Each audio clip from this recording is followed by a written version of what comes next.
আসলে কি বলো তো, এই সমাজে কাউকে খুব সহজে বিশ্বাস করতে নেই। কারণ এরা এতটা পরিমাণে ইউজ করতে জানে, কিছু বলার নেই। যখনই তার প্রতি তুমি আসক্ত হয়ে পড়বে, সে অন্যের প্রতি আসক্ত হয়ে যাবে। সে যখনই বুঝতে পারবে তুমি তাকে ছাড়া থাকতে পারছো না, সে তখনই তোমার ইউজ করতে শুরু করবে। তোমার কথাবার্তা তখন তাকে কোনো রকমই ভালো লাগবে না, তোমার খোঁজ নেওয়া তখন কোনো রকমই তার ভালো লাগবে না। তো আমি বলি, এই সব মানুষের কাছ থেকে দূরে থাকো। তারা প্রথমে এত মিষ্টি মিষ্টি কথা বলবে, সেটা ধারণার বাইরে।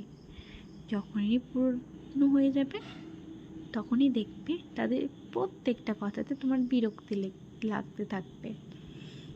তাই বলি, এই মানুষের কাছ থেকে তুমি দূরে থাকো। এরা পশুদের থেকে অনেক ভয়ঙ্কর হয়।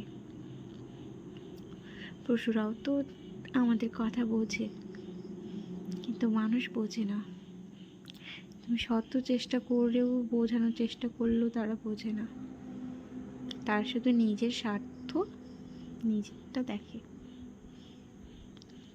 তাই বলি, এদের থেকে দূরে থেকো।